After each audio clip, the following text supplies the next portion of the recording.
Thanks for watching. Don't forget to like, comment, share and subscribe to Mufti Tariq Masood, famous scholar. یہ بالکل وہی ملحدوں والا حساب ہے. دیکھو عیسائی ذہنیت سے سوچو گے نا, عیسائی ذہنیت سے تو ہر کرامت میں شرک کی بو آئے گی. جیسے لوگ کہتے ہیں نا فضائل اعمال میں شرک بھرا ہوا ہے, کیونکہ وہ سوچتے عیسائی ذہنیت سے ہیں. عیسیٰ علیہ السلام مردوں کو زندہ کرتے, کوڑ کے مریضوں کو شفا دے دیتے. عیسائی ذہنیت کیا سوچتی تھی؟ یہ عیسیٰ کر رہے ہیں لہذا یہ خدا ہیں. اور بدعتیوں کی ذہنیت سے سوچو گے تو پھر نتیجہ کیا نکلے گا؟ ان کرامتوں سے یہ نتیجہ نکالو گے کہ مردوں سے مانگنا جائز ہے. اولیاء اللہ کو اللہ نے طاقت اور اختیارات دے رکھے ہیں. دیکھو فلاں بزرگ نے یہ کر دیا, وہ کر دیا, آگ میں گئے جلے نہیں, اس کا مطلب یہی خدا ہیں. تو بیلنس والی بات. ہاں یہ تو ہے مشرکانہ ذہنیت, یہ جو عیسائیت کی اور بدعتیوں کی ذہنیت ہے. اور دوسری ذہنیت ہے ملحدوں کی, ایتھیس لوگوں کی, عقل پرستوں کی. وہ کہتے ہیں پاسبل ہی نہیں ہے, لہذا انہوں نے عیسیٰ ابن مریم کا انکار کر دیا کہ یہ سب کچھ جھوٹ ہے, عیسائیوں نے اپنی طرف سے گڑھا ہوا ہے. وہ معجزے جو تواتر سے ثابت تھے ان کا انکار کر دیا.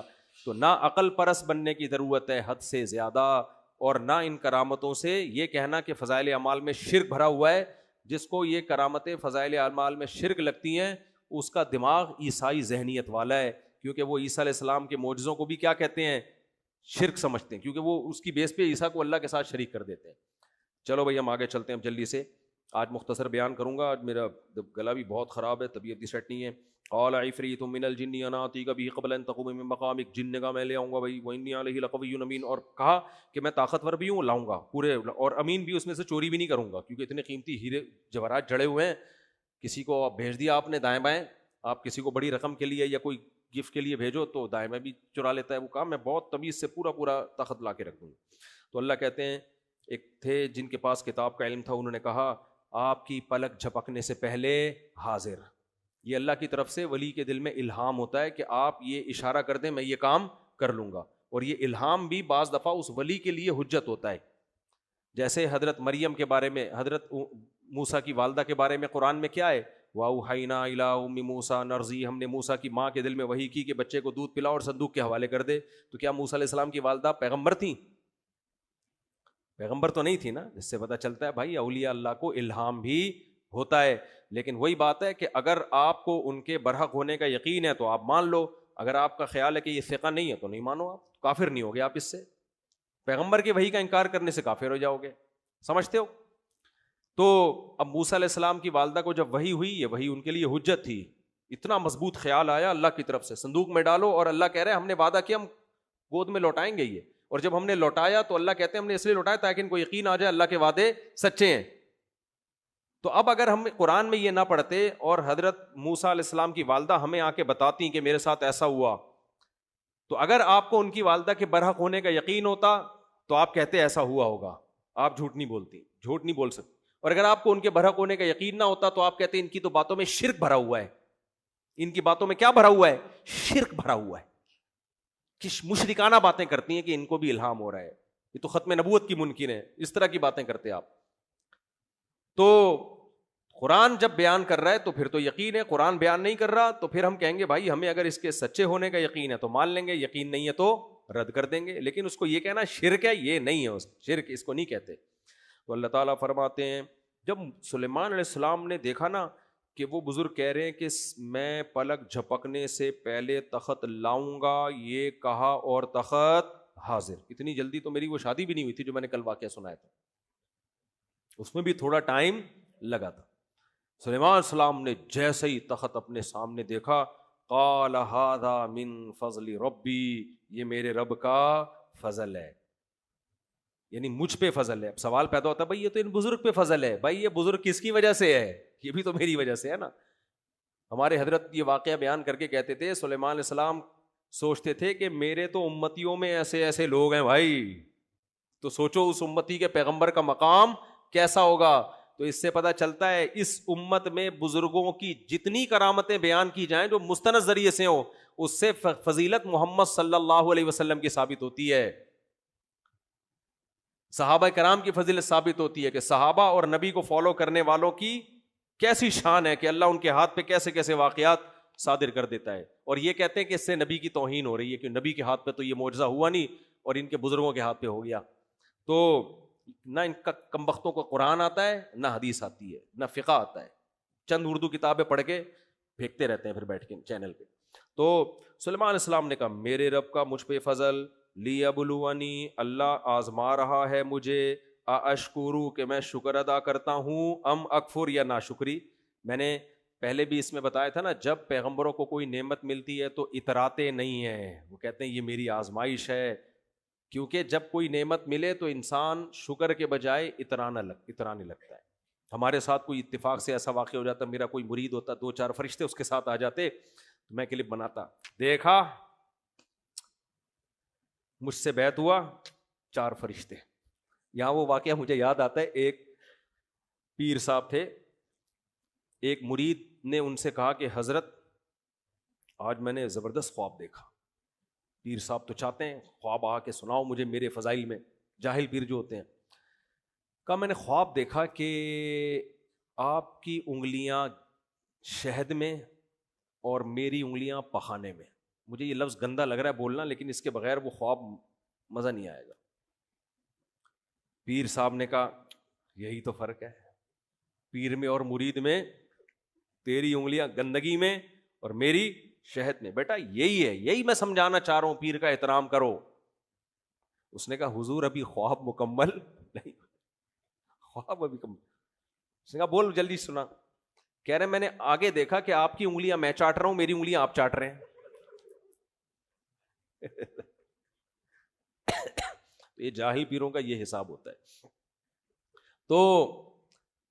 تو جب کوئی نعمت ملتی ہے نا تو جاہل پیر کیا کرتے ہیں, اتراتے ہیں, بتاؤ لوگوں کو, بتاؤ بلاؤ یار دیکھیے کیا ہے میرے بارے میں, کیا ہے لوگوں. تو سلیمان علیہ السلام نے جب اتنی بڑی نعمت دیکھی یار, سیکنڈوں میں, بلکہ سیکنڈ بھی نہیں, سیکنڈ سے بھی کم میں وہ حاضر.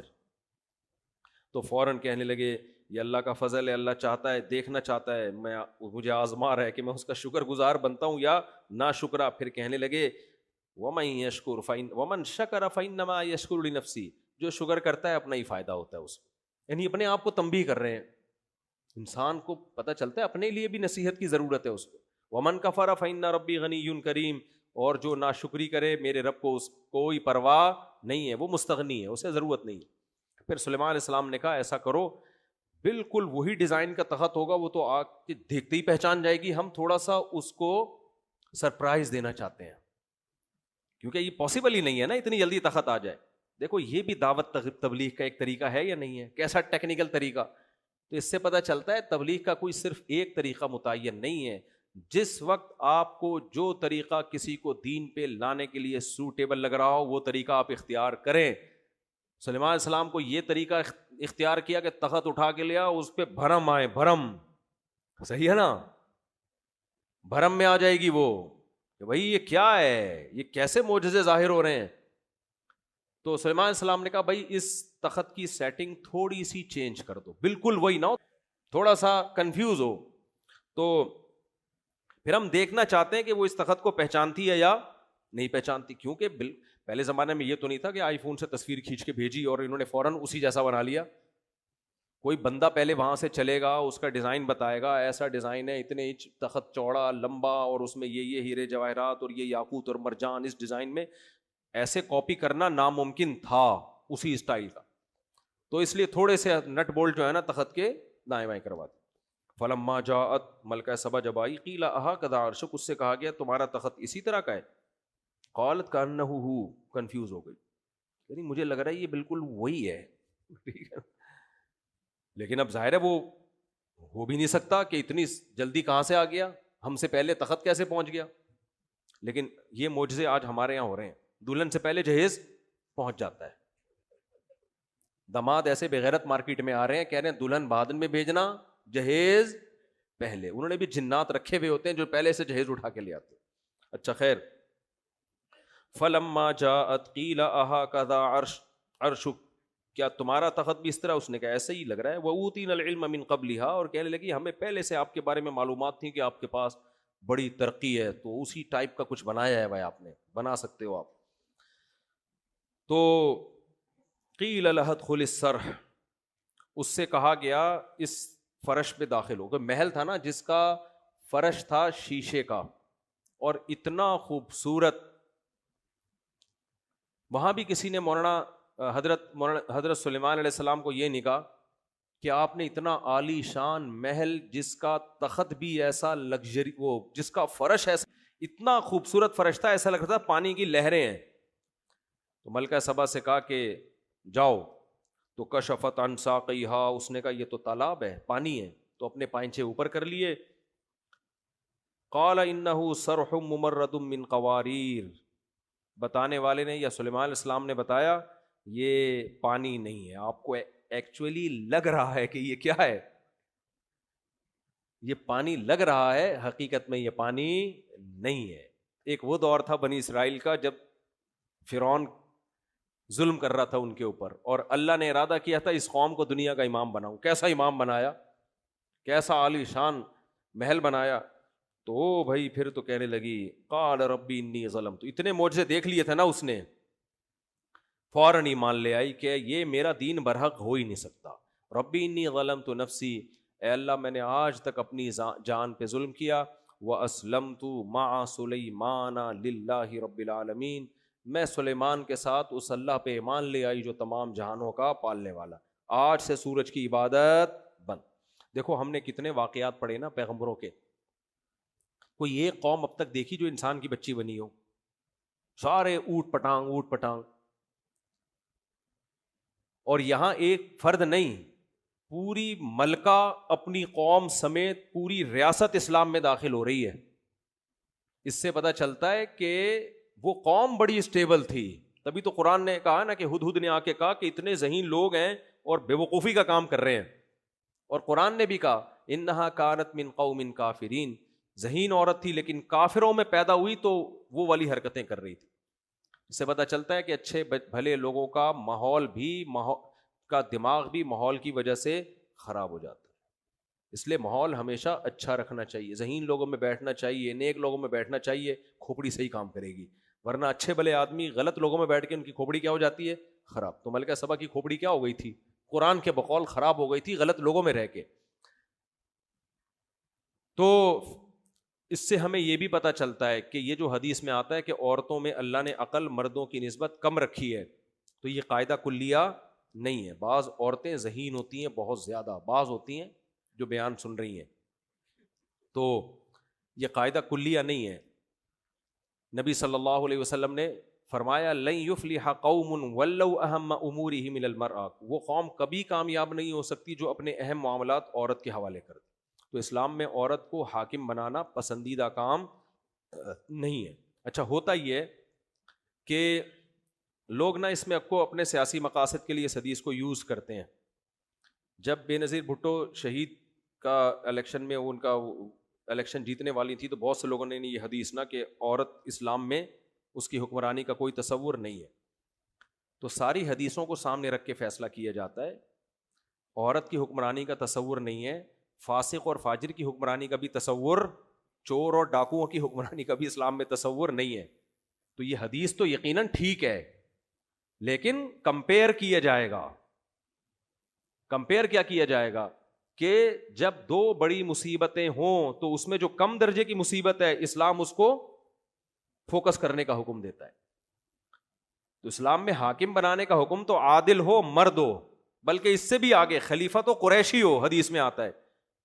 لیکن اس پر پوری امت کا اجماع ہے کہ اگر یہ آپ کے لیے پاسبل نہیں ہے تو پھر دو چوائس میں جو آپ کو لگے کہ یہ کم درجے کا نقصان ہے تو پھر اس کو نااہل ہونے کے باوجود لایا جائے گا، کیونکہ دوسرا اس سے بھی زیادہ نااہل ہے.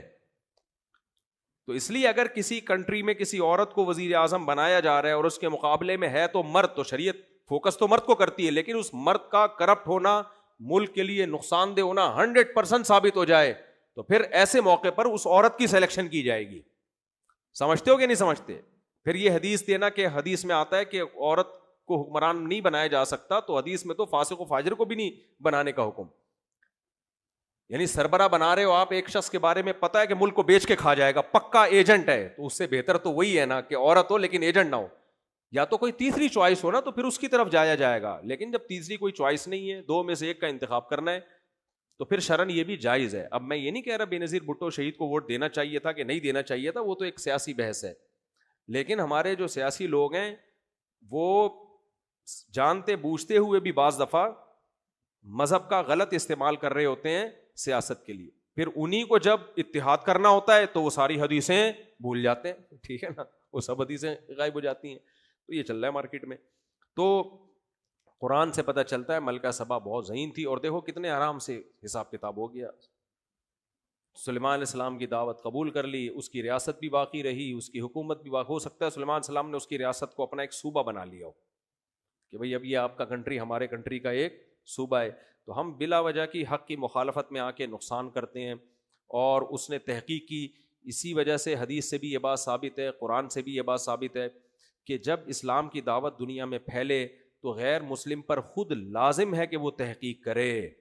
اگر وہ تحقیق کیے بغیر مر جاتا ہے تو قیامت کے دن اس سے سوال ہوگا. یہ اس کی ذمہ ہے کہ تحقیق کرے کہ محمد صلی اللہ علیہ وسلم سچے نبی تھے یا نہیں تھے. تو ملکہ سبا نے تحقیق کی کہ نہیں کی سلیمان علیہ السلام کے بارے میں؟ آج گلا بہت زیادہ خراب ہے, مجھ سے بولا نہیں جا رہا, آج یہیں مختصری کرتے ہیں, بس ہم ختم کرتے ہیں. تو باقی لوگ اس میں ایک سوال پوچھتے ہیں کہ ملکہ سبا کی سلیمان علیہ السلام سے شادی ہوئی تھی کہ نہیں ہوئی تھی؟ سلیمان علیہ السلام کی 100 بیویاں تھیں حدیث صحیح بخاری کی حدیث کے مطابق. ان میں ایک آدھ ملکہ سبا بھی ہو تو ہمیں کوئی اعتراض نہیں. اور ویسے بھی ملکاؤں کے لیے ان کے جوڑ کے رشتے بادشاہوں ہی کے ہوتے ہیں. ایسا تو ہو نہیں سکتا کوئی ملکہ ہو اور میٹرک پاس سے اس کی شادی کرا دی. تو اس پہلے زمانے میں اس کا بڑا خیال کیا جاتا تھا کہ عورت کا نکاح اس کے کفو میں ہو, جوڑ میں, عورت اپنے سے کمتر میں نہ جائے. تو ملکہ سبا سے کمتر تو کوئی تھا نہیں, ملکہ سبا کے لیے حضرت سلیمان علیہ السلام سے بہتر تو کوئی تھا نہیں. اور یہ صحابہ کی بھی سنت ہے. جب ایران فتح ہوا نا تو وہاں سے شہزادیاں قید ہو کے آئیں, تو حضرت عمر نے کہا ان کو باندی نہیں بنایا جائے گا, بادشاہ کی بیٹیاں ہیں. یہ مسلمان اس کا شروع سے خیال کرتے رہے ہیں کہ عزت دار کو عزت دو. حدیث میں آتا ہے انزل الناس منازلہم, لوگوں سے ان کے جو مرتبہ ہے نا اس کے حساب سے تمہارا بیہیویئر ان کے ساتھ ہونا چاہیے. تو صحابہ اور خود نبی نے بھی اس پر عمل کیا ہے. حضرت صفیہ جنگ میں قید ہو کر آئیں تو کسی نے کہا ہارون علیہ السلام کی اولاد میں ہے, سردار کی بیٹی ہیں, ان کا باندی بننا مناسب نہیں ہے. تو ان کو آزاد کروایا گیا, پھر نبی نے ان سے نکاح کیا ہے, وہ امہات المومنین میں بنی ہے وہ. تو حضرت جب یہ جو حضرت عمر کے دور میں ایران فتح ہوا, شہزادیاں آئیں تو ان کو باندی سے آزاد کروایا گیا, اور ان کا نکاح حضرت حسن و حسین سے کروایا گیا. سمجھتے ہیں حضرت عمر نے کیا فرمایا کہ شہزادیاں ہیں, ان کے نکاح بھی کس سے ہوں گے؟ شہزادوں سے ہوں گے. تو یہاں بھی ایسا ہی ہے کہ ملکہ تھی تو کس سے ہونا چاہیے نکاح؟ سلیمان علیہ السلام نہیں کیا ہوگا, میری رائے یہ. باقی آخرت میں ان سے پوچھ لیں گے کس سے کیا تھا نکاح. Thanks for watching.